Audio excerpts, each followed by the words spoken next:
Olá, amigos e amigas. Eis que se aproxima o segundo Vir a Ser.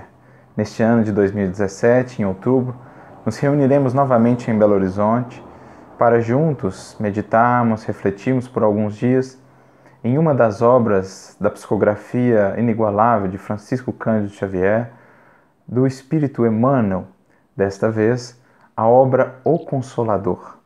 Uma obra muito profunda, muito vasta, muito ampla, que trabalha diversos aspectos ou diversos conteúdos que não encontramos em outras referências na doutrina. Algumas perguntas bem interessantes que dizem respeito à nossa vida, à profissão, enfim, de uma maneira geral, ao tríplice aspecto da doutrina espírita. E aqui nós já trabalhamos um primeiro pontinho para iniciar essas nossas reflexões em torno da obra.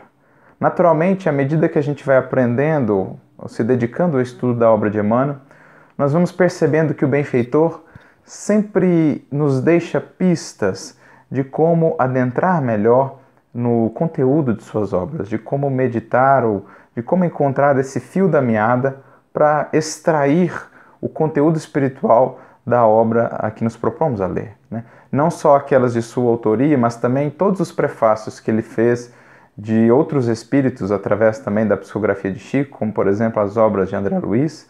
Nós vamos percebendo no prefácio uma indicativa muito interessante do que está ali na obra.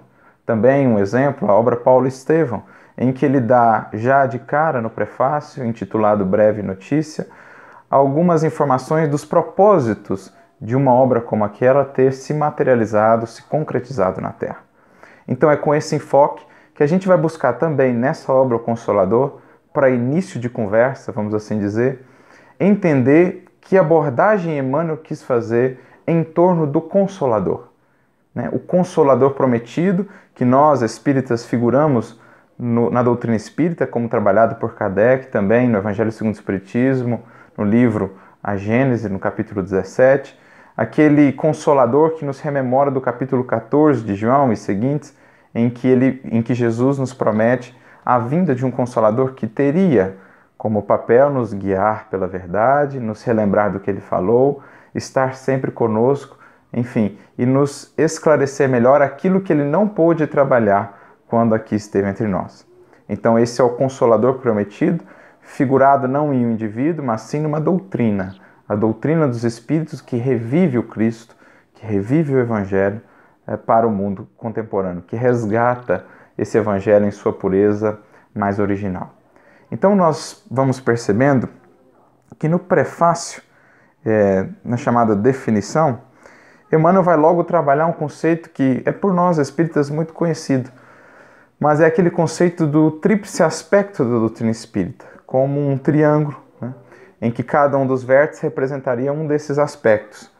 Os dois vinculados à base, que fixam ou que vinculam a doutrina espírita à Terra, as coisas mais relacionadas à matéria ou à experiência transitória aqui na matéria, e também já fazendo essa ponte para o que virá depois, seriam a ciência e a filosofia. Seriam essas duas bases que definiriam esse triângulo, esse tríplice aspecto da doutrina espírita. O ângulo divino, isto é, o vértice que aponta para o alto, dando-nos também indicativa de uma seta que aponta para o alto, no sentido de progresso, de ascensão, de evolução, porque nada mais é esse o papel do Espiritismo, nos amparar na ascensão dos nossos espíritos. Nesse ângulo divino, no vértice superior, nós teríamos a religião, que é aquele ângulo relacionado ao sentimento, relacionado à ligação divina, a relação entre criatura e Criador e que, portanto, nos sublima.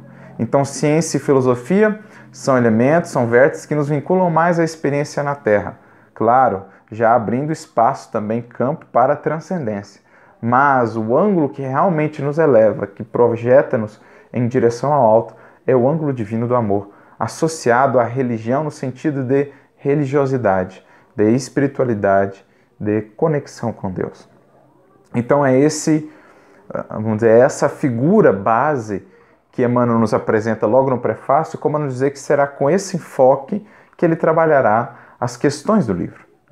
E, naturalmente, essa divisão, ou esse triângulo, se reflete na própria estrutura da obra, na própria organização da obra, que tem no seu sumário, vamos dizer, 3 partes, cada uma relacionada a um desses vértices, e cada uma dessas 3 partes com 5 subpartes. Nós teremos, então, 3 Pentateucos, o que é interessante, porque nós encontramos também 3 Pentateucos nas 3 revelações, né?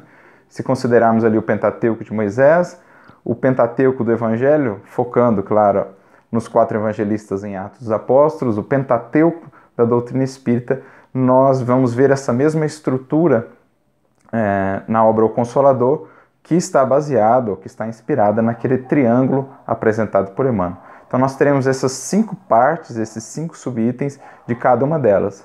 E a ordem que elas são apresentadas é ciência, filosofia, religião. O que nos rememora uma frase de Kardec no O que é o Espiritismo, uma obra bem simples, bem inicial da doutrina espírita, em que ele vai falar, basicamente, não com essas palavras, mas a ideia é que o Espiritismo é uma ciência de observação que desdobra, né, consequências filosóficas que, por sua vez, estão vinculadas a consequências religiosas. Então, basicamente, o que Kardec está dizendo é a história mesmo de construção da doutrina espírita. Começamos com a ciência de observação dos fatos, dos fenômenos. Essa é a primeira parte, por isso Emmanuel coloca ela como a primeira parte também. A partir da observação desses fatos, desdobram-se reflexões, elucubrações filosóficas. Então, Kardec observa que por trás daqueles fenômenos existia uma força inteligente, e se há uma força inteligente destituída de corpo físico, a vida prossegue após a morte. E se essa vida lá no mundo espiritual, após a morte, se a condição do ser lá está vinculada às suas ações enquanto encarnado, então nós percebemos que tudo passa a mudar, né? As nossas ações aqui agora passam a ter uma repercussão para além da vida física. E então eu passo a meditar melhor nas minhas atitudes. Então essas são as elucubrações filosóficas que naturalmente desdobram-se em consequências religiosas, em consequências morais, isto é, a partir do momento que eu identifico isso, eu procuro transformar a minha vida para que a minha condição lá possa ser melhorada, para que eu possa harmonizar a minha vivência, aquilo que eu tenho descoberto das leis divinas. Então a gente percebe que essa escolha de Emmanuel reflete a própria ordem de estruturação da doutrina espírita. Primeiro a ciência de observação, que resultou na parte filosófica da doutrina, na elucubração filosófica que Kardec desdobrou a partir daqueles fatos e fenômenos, que por sua vez culmina em preceitos morais, em condições morais, consequências morais, no sentido de religiosidade, que visam a transformação e o aperfeiçoamento do indivíduo.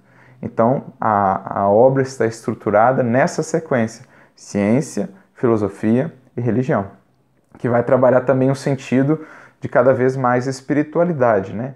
Partindo mais da coisa mais material, daquele contato maior com a matéria, com a observação, caminhando para uma elucubração do pensamento filosófico, culminando no aperfeiçoamento do ser espiritual a partir das consequências religiosas e morais.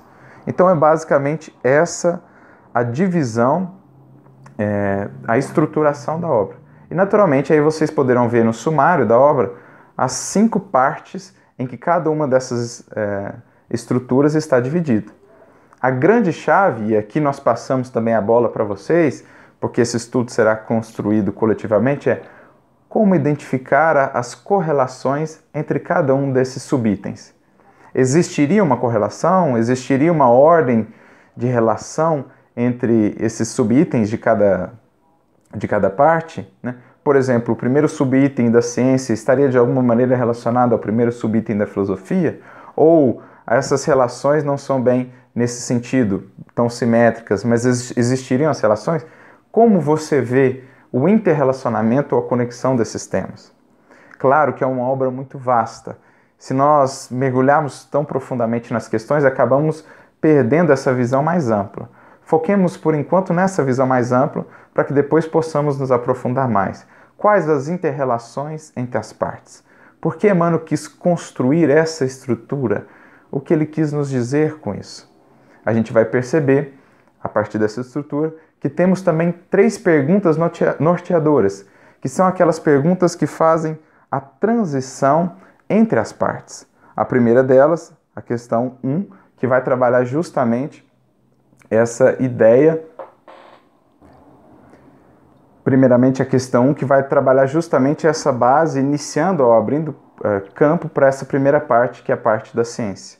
Depois, nós vamos ter a pergunta 115, que faz a intermediação, a transição entre a primeira parte, ciência, para a segunda parte, filosofia. E, por fim, a terceira questão de transição, se assim podemos chamar, que é a questão 260, que faz a transição entre a filosofia e a religião. Qual o papel dessas 3 questões? Como elas se interrelacionam? E como essas partes se conjugam? Então são essas as reflexões iniciais que trazemos a todos vocês. Compartilhe conosco as suas reflexões, aquilo que descobriram. Vamos juntos desvendar esse quebra-cabeça que Emmanuel nos propõe, buscando extrair o máximo possível do conteúdo espiritual dessa obra tão rica. Passa aí essa tarefa que compete a todos nós para que juntos possamos construir esse conhecimento, preparando-nos já também para o encontro pessoalmente, presencialmente, em outubro, no segundo Viracê. Que Deus abençoe a todos e que Jesus nos inspire a todos nós nesta busca. Muita luz e muita paz a todos.